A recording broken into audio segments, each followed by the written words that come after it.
Lección séptima. Los datos del universo. La duda cartesiana. El primado teórico de la conciencia. El yo como gerifalte.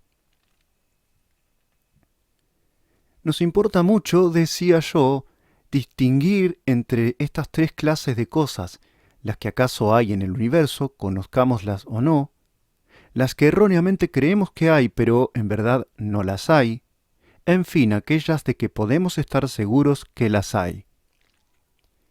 Estas últimas son las que a la par están en el universo y están en nuestro conocimiento.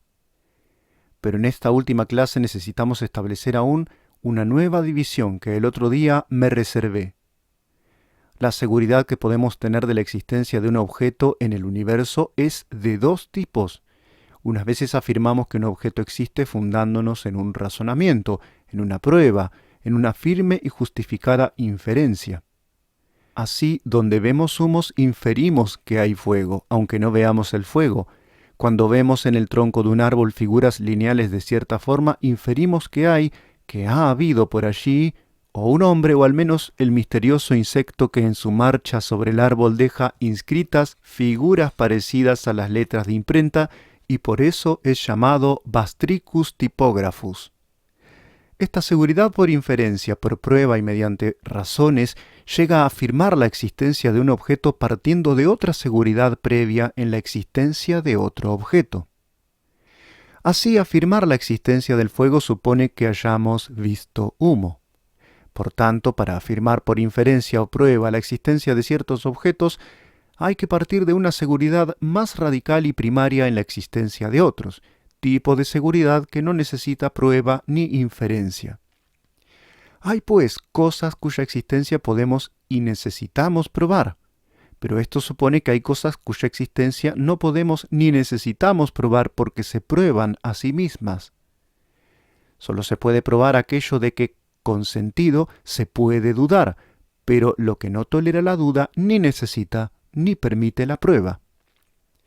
Estas cosas cuya existencia es indudable, que rechazan toda duda posible, que la aniquilan y le quitan sentido, esas cosas a prueba de bomba crítica son los datos del universo.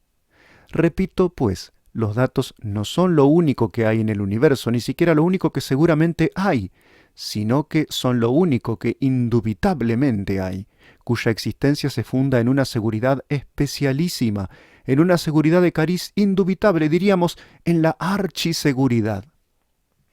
Estos datos del universo vamos ahora a buscar. Recuerdo haber leído hace años esto en un poeta contemporáneo y compatriota nuestro, Juan Ramón Jiménez.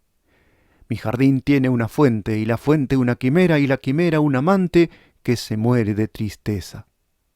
De donde resulta que en el mundo donde hay jardines hay también quimeras, y que las hay capaces nada menos de poner en las últimas a un poeta transeúnte. Si no las hay, ¿cómo es que hablamos de ellas y las distinguimos de los demás seres y definimos su contextura y hasta las retratamos y esculpimos en las fuentes pulsadoras de nuestros jardines? Y como la quimera es solo representante de toda una fauna afín, diríamos que hay también centauros, tritones, grifos, epiganes, unicornios, pegasos y ardientes minotauros. Pero prontamente, tal vez demasiado prontamente, resolvemos la quimérica cuestión diciendo que se trata de una grey fantasmagórica, que no la hay en el universo o realmente sino solo en nuestra fantasía o imaginariamente. De este modo sacamos la quimera del jardín real donde pretendía existir junto a los cisnes y flirtear con los poetas y la metemos dentro de una mente, de un alma, de una psique. En esta nos parece haber hallado el sitio propio y suficiente donde depositar el difícil fardo de la quimera y demás prodigioso ganado.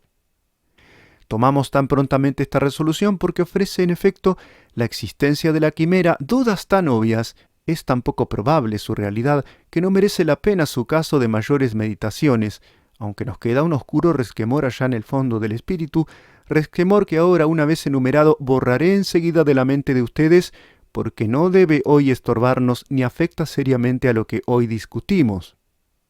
El resquemor se parece sobremanera a lo que hace muchos, muchos años proponía yo en defensa de Don Quijote. Bien, riámonos porque Don Quijote toma a los molinos por gigantes. Bien, Don Quijote no debía ver un gigante donde veía un molino. Pero ¿por qué el hombre sabe de gigantes? ¿Dónde hay o ha habido gigantes? Mas si no los hay ni los ha habido, resulta que no Don Quijote, sino el hombre, la especie humana, en algún momento de su historia, descubrió un gigante donde no le había, es decir, que fue en una hora auténtico Don Quijote, quimérico Don Quijote. Y en efecto, durante milenios, para el hombre el universo se componía primordialmente de gigantes y quimeras, eran lo más real que existía, lo que gobernaba su vida. ¿Cómo fue? ¿Cómo es esto posible? He aquí el resquemor que dejó flotando en el viento de la curiosidad, pero que, repito, no afecta a nuestra cuestión.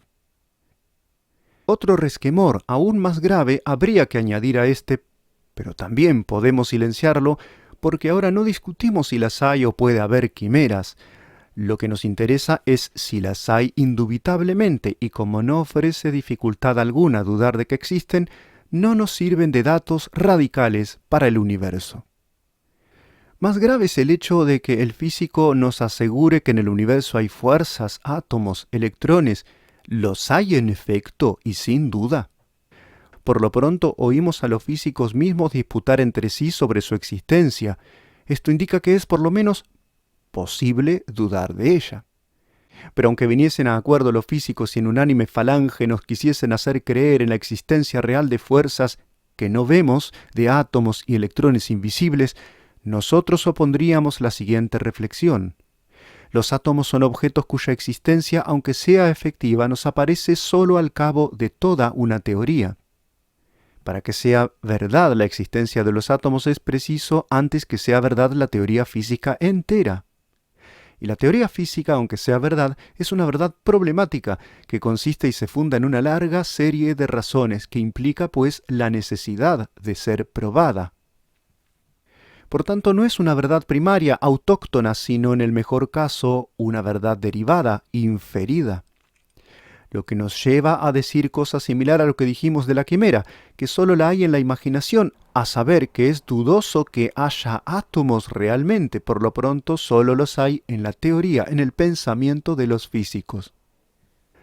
Los átomos son, por tanto, la quimera de la física, y como los poetas imaginan a la quimera con garras, Lord Kelvin atribuía a los átomos ganchos y garfios. Los átomos tampoco son existencias indubitables, no son datos del universo.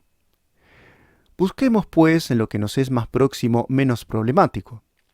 Bien que sean cuestionables los resultados de todas las ciencias naturales, pero al menos las cosas que nos rodean, que vemos y tocamos, y de que las ciencias parten como de hechos efectivos, poseerán insospechosa existencia. Ya que no existe la quimera del poeta, existirá al menos y sin duda el jardín real, visible, tangible, olfateable, que se puede comprar y vender, podar y deambular. Sin embargo, cuando estoy en el jardín y me complazco en el verdor novicio de su primavera, me ocurre cerrar los ojos y como si hubiera tocado un conmutador mágico, el jardín sucumbe. En un instante, de un golpe, queda aniquilado, suprimido del universo. Nuestros párpados al cerrarse como una guillotina lo han extirpado radicalmente del mundo. No queda de él en la realidad nada, ni una arenilla, ni un pétalo, ni la indentación de una hoja. Mas si los vuelvo a abrir, con no menor rapidez el jardín vuelve a ser, de un brinco como un bailarín trascendente, salta del no ser al ser y sin conservar huellas de su muerte transitoria, otra vez se me planta gentilmente delante. Y lo propio acontece con sus olores, sus calidades táctiles, si obturo mis sentidos correspondientes. Pero más aún, sesteando en el jardín me duermo y dormido sueño que estoy en el jardín, y mientras sueño no me parece menos real el soñado que el de la vigilia. Jardín en persa se decía paraíso. Pues bien, si bebo ciertos alcaloides aún despierto logro ver jardines que son como aquel. Son los jardines alucinados, los paraísos artificiales. El jardín de alucinación no se diferencia por sí mismo en nada del jardín auténtico, es decir, que ambos son igualmente auténticos. Tal vez todo lo que me rodea, todo el mundo exterior en que vivo, es sólo una vasta alucinación. Al menos su contenido perceptible es igual en la percepción normal y en la alucinante. Ahora bien, lo característico de la alucinación es que su objeto no lo hay en verdad. ¿Quién me asegura que la percepción normal no es también eso? De la alucinación se diferencia solo porque es más constante y su contenido relativamente común a los otros hombres y a mí. Pero esto no permite quitar a la percepción normal su posible carácter alucinatorio. Solo nos llevaría a decir que, en efecto, la percepción de lo real no es una alucinación cualquiera, sino una alucinación constante y comunal, es decir, mucho peor que la otra. De donde resulta que los llamados datos de los sentidos no nos dan nada fehaciente, nada que por sí mismo garantice su existencia. La vida será, según esto, un sueño monótono y correcto, una alucinación tenaz y cotidiana. La duda metódica goteando nítricamente ha corroído la solidez, la seguridad del mundo exterior y la ha volatilizado, o, en otra imagen, la duda, como la resaca en la baja mar, se ha llevado y ha ahogado en el no ser al mundo íntegro que nos rodeaba, con todas sus cosas y todas sus personas, inclusive nuestro propio cuerpo que en vano tocamos y pellizcamos para cerciorarnos de si existe indudablemente para salvarlo. La duda ferozmente lo sorbe y allá lo vemos corriente abajo, náufrago, extinguido. Del que muere, dicen los chinos, que ha bajado al río. De sobra advierten ustedes la gravedad del resultado que se nos ha impuesto. Significa lo dicho nada menos que esto. Las cosas, la naturaleza, los demás seres humanos, el mundo exterior íntegro no tiene existencia evidente. No es pues un dato radical, no lo hay indubitablemente en el universo.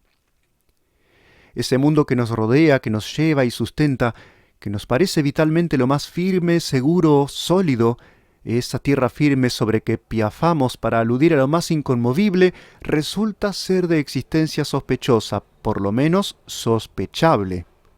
Y porque lo es, la filosofía no puede partir del hecho de la existencia del mundo exterior, que es de donde parte nuestra creencia vital.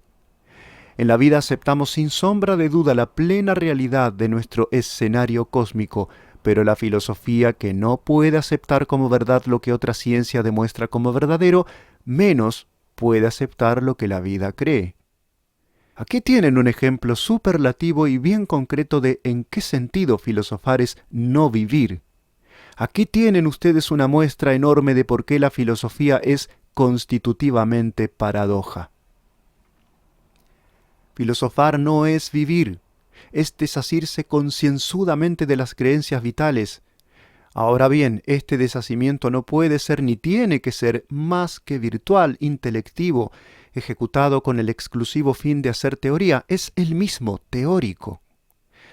En fin, aquí por qué me parece grotesco que se invite con cara seria a las gentes para que ingresen en la filosofía. ¿Quién puede pretender que nadie se convenza, tome en serio que el mundo exterior tal vez no existe? La convicción filosófica no es la convicción vital, aquella es una casi convicción, una convicción del intelecto. Y la seriedad para el filósofo no significa gravedad, sino que es simplemente seriedad, la virtud de poner nuestros conceptos en serie, en orden. Pero conste de todos modos lo siguiente.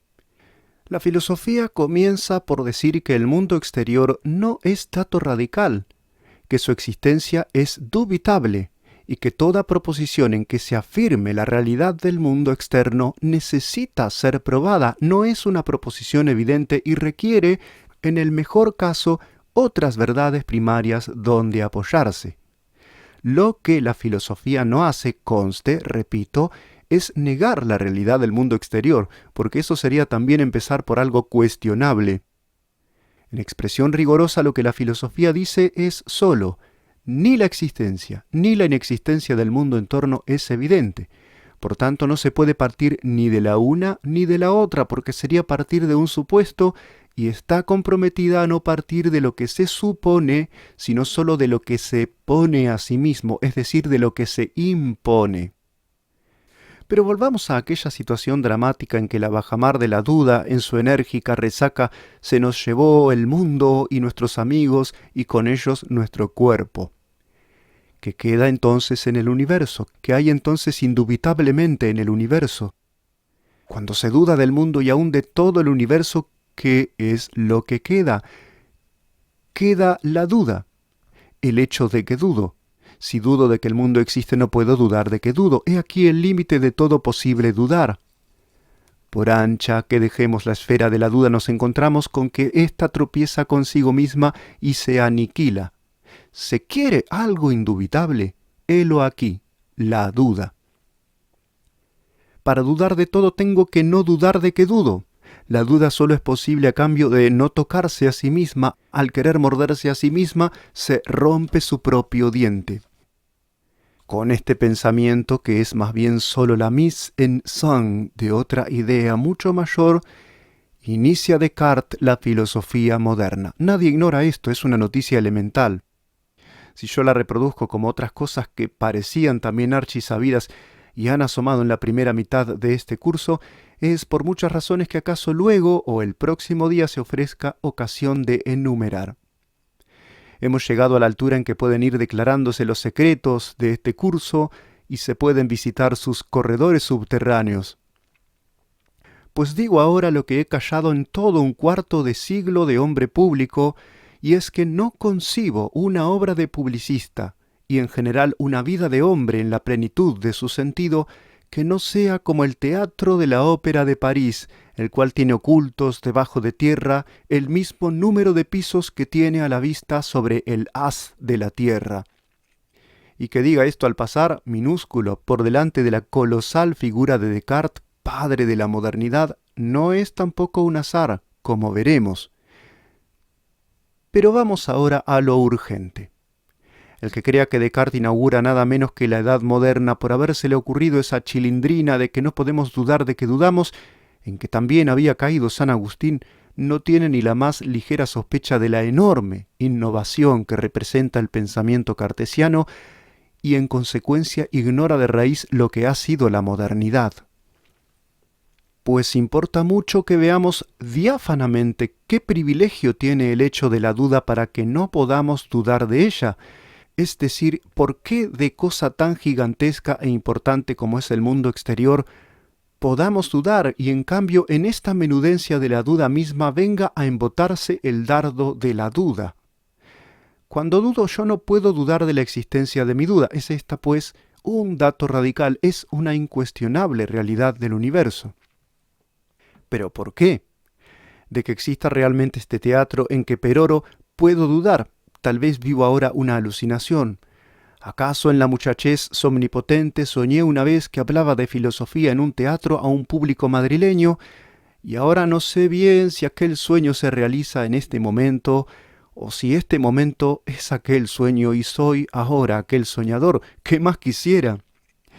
Ello es que el mundo real y el soñado no se diferencian radicalmente por su contenido.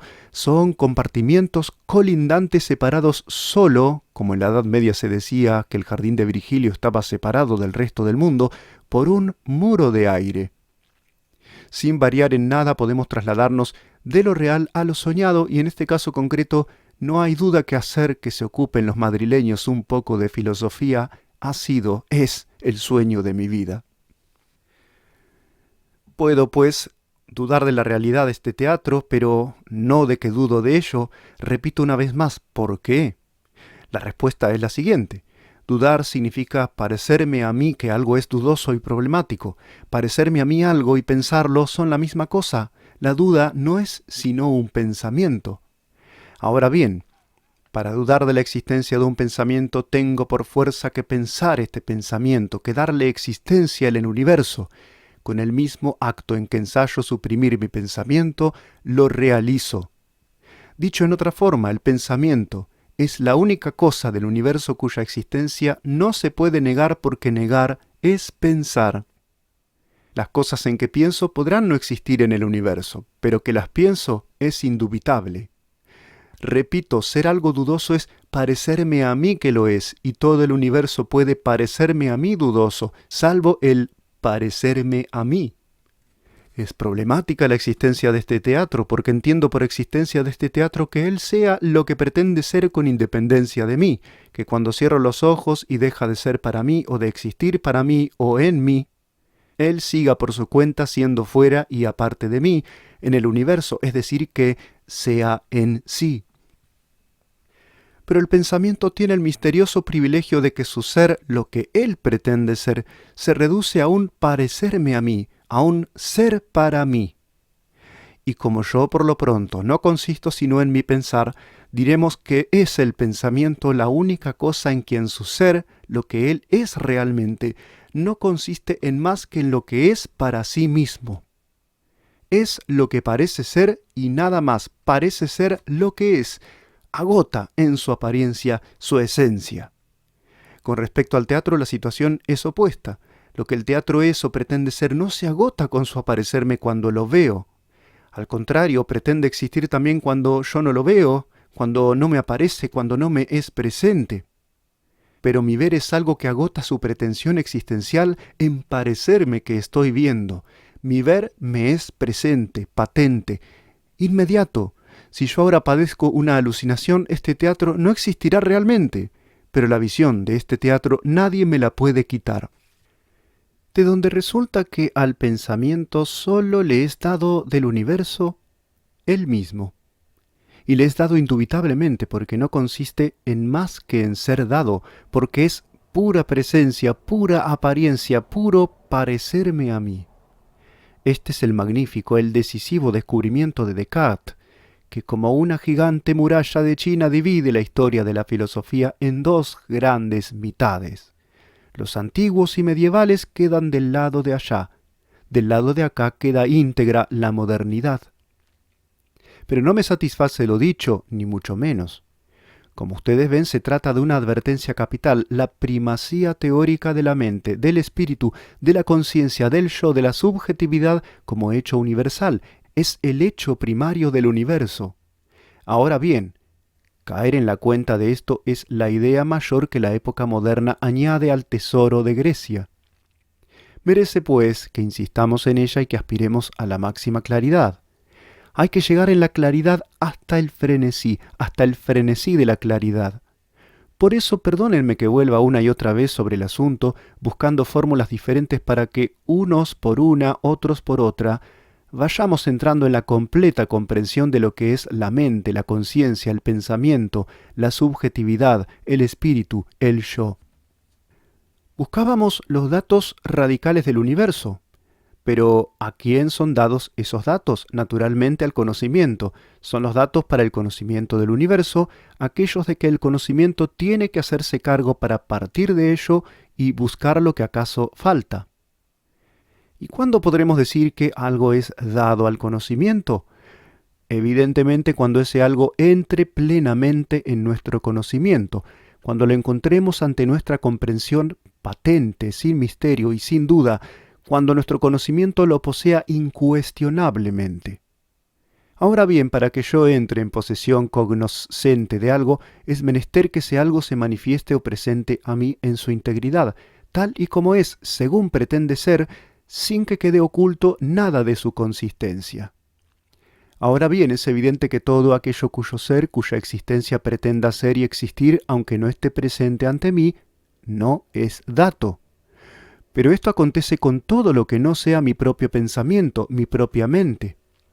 Serme algo presente es, en alguna manera, tenerlo en mí, pensarlo.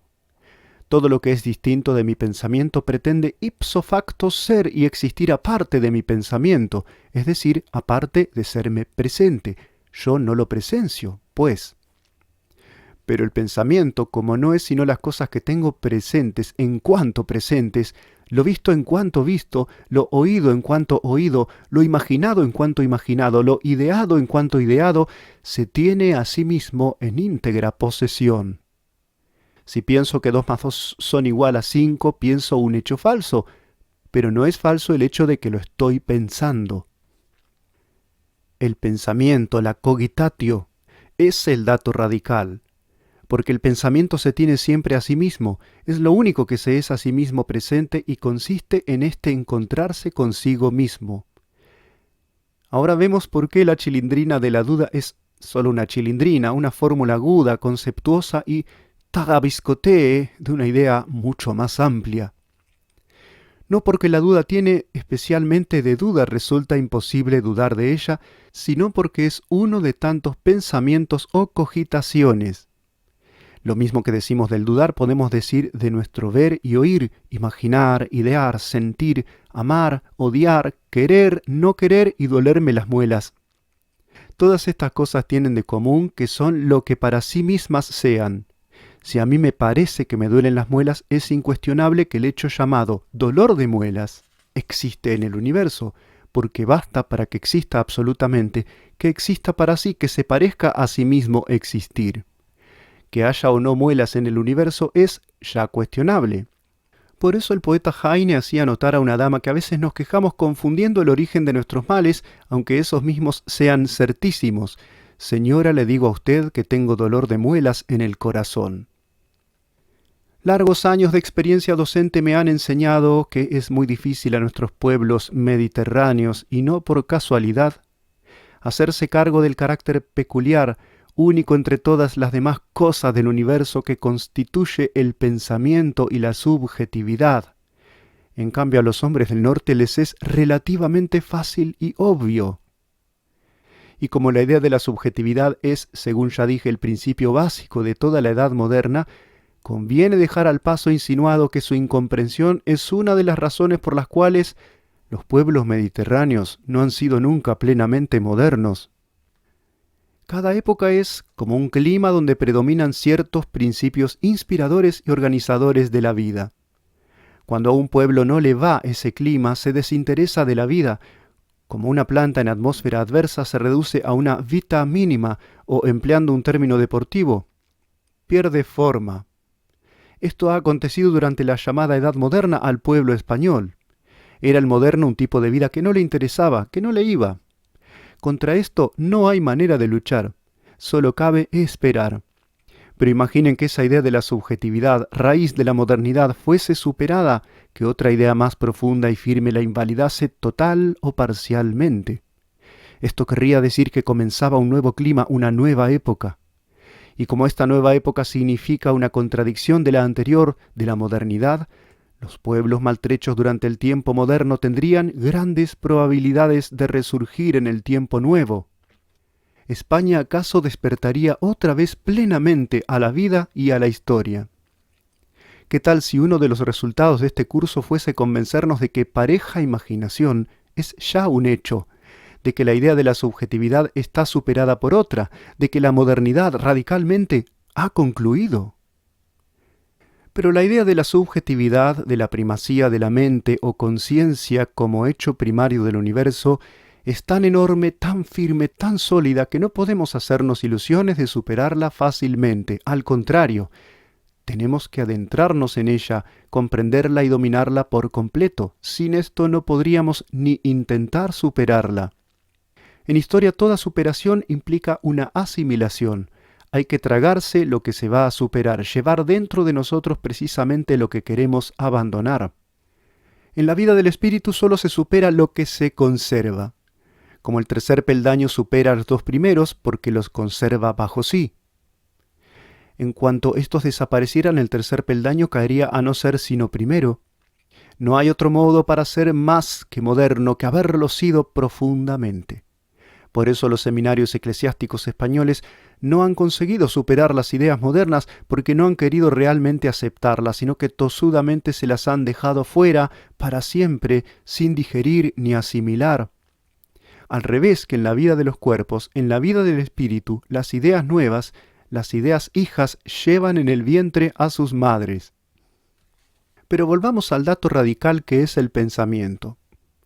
La duda metódica, la decisión de dudar de cuanto tenga un sentido inteligible dudar, no fue en Descartes una ocurrencia como lo es su fórmula inicial sobre la indubitabilidad de la duda.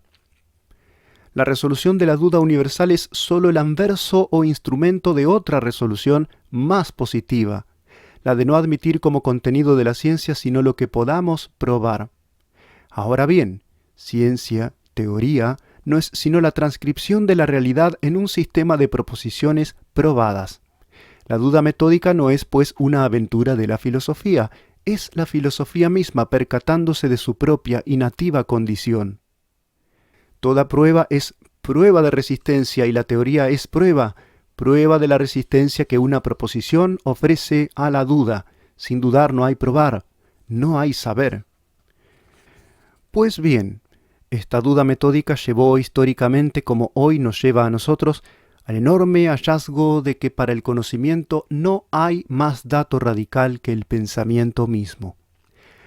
De ninguna otra cosa cabe decir que basta con que yo la piense para que exista. No existen la quimera y el centauro porque yo me complazca en imaginarlos, como no existe este teatro porque yo lo vea. En cambio, basta con que yo piense que pienso esto o lo otro para que este pensar exista. Tiene pues como privilegio el pensar la capacidad de darse el ser, de ser dato para sí mismo, o, dicho de otra manera, en todas las demás cosas es distinto su existir y el que yo las piense, por eso son siempre problema y no dato. Pero para que exista un pensamiento mío, basta con que yo piense que lo pienso. Aquí pensar y existir son la misma cosa.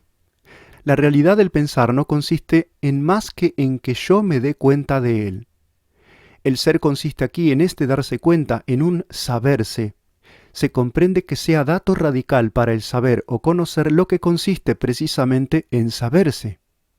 La clase de seguridad con que podemos afirmar que en el universo existe el pensamiento o cogitatio es de una cualidad incomparable a toda otra afirmación sobre existencias, lo cual, una vez descubierto, obliga a fundar en él todo nuestro conocimiento del universo. Para la teoría, la verdad primera sobre lo real es esta: el pensamiento existe, cogitatio est. No podemos partir de la realidad del mundo exterior. Cuanto nos rodea, los cuerpos todos, incluso el nuestro, son sospechosos en su pretensión de existir en sí mismos y con independencia de nuestro pensarlos. Pero es en cambio indudable que existen en mi pensamiento, como ideas mías, como cogitaciones. Ahora resulta la mente el centro y soporte de toda realidad.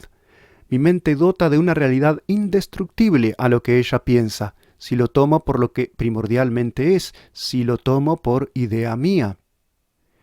Este principio lleva a intentar un sistema de explicación de cuanto hay, interpretando todo lo que aparentemente no es pensamiento, no es idea, como consistente no más que en ser pensado, que en ser idea.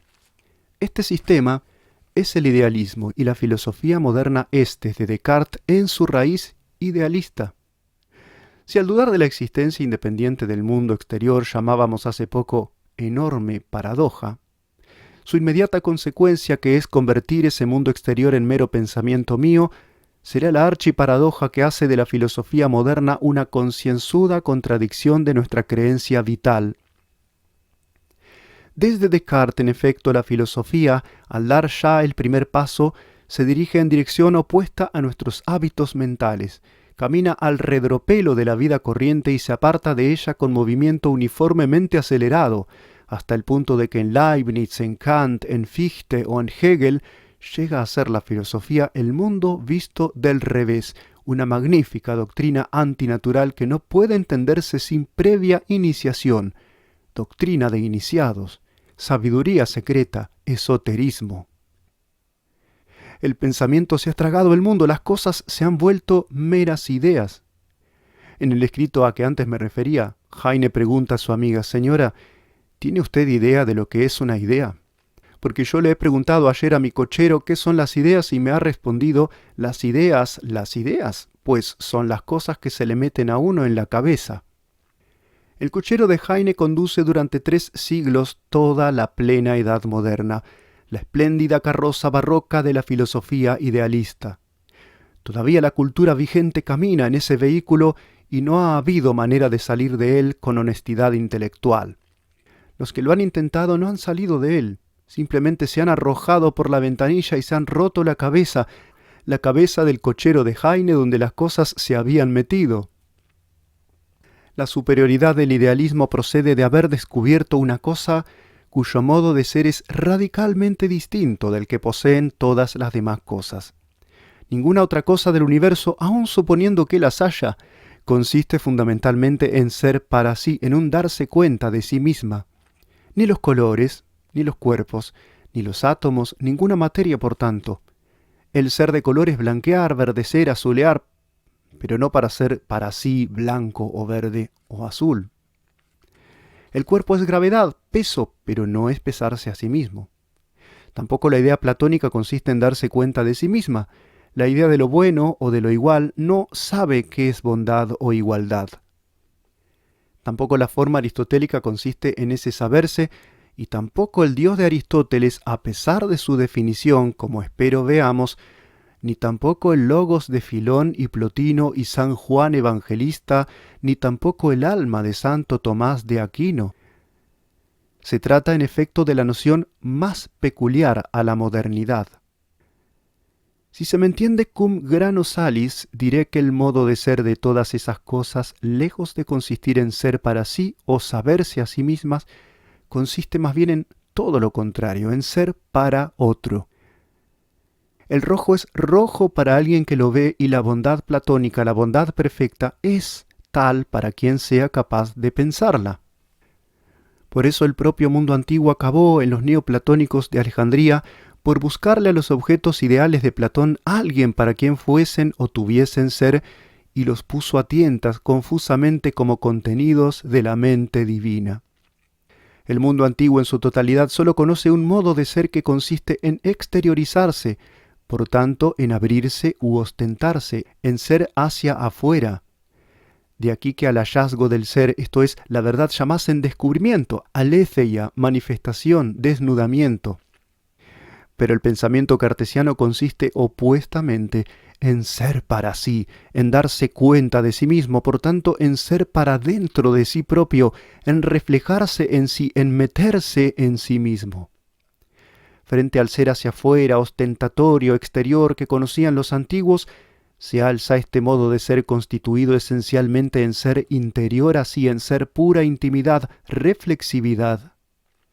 Para realidad tan extraña fue preciso hallar un nombre nuevo. El vocablo alma no servía, porque el alma antigua era no menos externidad que el cuerpo, como que era en Aristóteles y fue todavía en Santo Tomás de Aquino, principio de la vitalidad corporal. Por eso es gran problema para Santo Tomás la definición de los ángeles, que son almas sin cuerpo, cuando la definición aristotélica de alma incluye la vitalidad corporal. Pero la cogitatio no tiene que ver con el cuerpo. Mi cuerpo es, por lo tanto, solo una idea que mi mente tiene. No está el alma en o con el cuerpo, sino la idea cuerpo dentro de mi mente, dentro de mi alma. Si, además, resulta que el cuerpo es una realidad fuera de mí, una realidad externa, efectivamente material o no ideal, quiere decirse que alma y cuerpo, mente y materia no tienen nada que ver entre sí, no pueden tocarse ni entrar en relación alguna directa. Por primera vez en Descartes, el mundo material y lo espiritual se separan por su esencia misma. El ser como exterioridad y el ser como intimidad son desde luego definidos como incompatibles. No cabe antagonismo mayor con la filosofía antigua. Para Platón, como para Aristóteles, la materia y lo que llamaban espíritu, para nosotros, nietos de Descartes, un pseudo-espíritu, eran definidos como se define la derecha y la izquierda, el anverso y el reverso. La materia era lo que recibe al espíritu y el espíritu era lo que informa la materia. Se define pues el uno para el otro y no como el moderno hace, que define el uno contra el otro, por la exclusión del otro. El nombre que después de Descartes se da al pensamiento como ser para sí, como darse cuenta de sí, es consciencia o conciencia. No alma, ánima, psique, que significa aire, soplo, porque anima al cuerpo, le insufla vida, le mueve como el soplo marino empuja la vela con bándola, sino conciencia, es decir, darse cuenta de sí. En este término aparece a la intemperie el atributo constituyente del pensamiento, que es saberse, tenerse a sí mismo, reflejarse, entrar en sí, ser intimidad. La conciencia es reflexividad, es intimidad y no es sino eso. Cuando decimos yo expresamos lo mismo. Al decir yo me digo a mí mismo, pongo mi ser con solo referirme a él, esto es, con solo referirme a mí. Soy yo en la medida en que me vuelvo sobre mí, en que me retraigo hacia el propio ser, no saliendo fuera, sino al revés, en un perpetuo movimiento de retorno. Por eso, indeliberadamente al decir yo, volvemos el índice hacia nuestro pecho, simbolizando en esta pantomima visible nuestra invisible esencia retornante, reflexiva. Por cierto que los estoicos de ideación siempre materialista veían en este gesto una prueba de que el alma principal del hombre, el yo, habitaba en su esternón. El yo es el gerifalte que vuelve siempre al puño, si el puño fuese un gerifalte, y no consiste en más que en esa inflexión del vuelo hacia dentro de sí. Ese pájaro que dejando el firmamento y el espacio anula con su vuelo el espacio, retrayéndose a sí mismo, internándose en sí mismo, ala que es a un tiempo su propio aire. Diríamos un volar que es desvolar, deshacer el vuelo natural. Descubrir tan extraña realidad como la conciencia no implica volverse de espalda a la vida. ¿No es tomar una actitud perfectamente opuesta a la que al vivir nos es natural? ¿No es lo natural vivir hacia el mundo en torno, creer en su realidad, apoyarse en la magnífica circunferencia del horizonte como en un aro inconmovible que nos mantiene a flote sobre la existencia? ¿Cómo llega el hombre a ese descubrimiento? ¿Cómo verifica esa antinatural torsión y se vuelve hacia sí y al volverse encuentra su intimidad? Cae en la cuenta de que no es sino eso, reflexividad, intimidad. Pero hay algo más grave. Si la conciencia es intimidad, si es verse y tenerse a sí propio, será trato exclusivo consigo mismo. Descartes, consecuente, aunque sin última claridad, corta las amarras que nos unen y mezclan con el mundo, con los cuerpos, con los demás hombres, hace de cada mente un recinto. Pero no subraya lo que esto significa. Ser recinto no quiere decir solo que nada externo puede penetrar en el alma, que el mundo no nos envía su realidad enriqueciéndonos con ella, sino a la vez significa lo inverso, que la mente solo trata consigo misma, que no puede salir de sí misma, que la conciencia no es solo recinto, sino que es reclusión. Por tanto, que al encontrar el verdadero ser de nuestro yo, nos encontramos con que nos hemos quedado solos en el universo, que cada yo es en su esencia misma soledad, radical soledad. Con esto hemos puesto la planta en tierra incógnita. Al iniciar este curso dije que me urgía comunicar la madurez de ciertos pensamientos, muchos de ellos nuevos. Reitero el compromiso de expresar una innovación radical de la filosofía. El próximo día comenzaremos a andar por esta terra incógnita.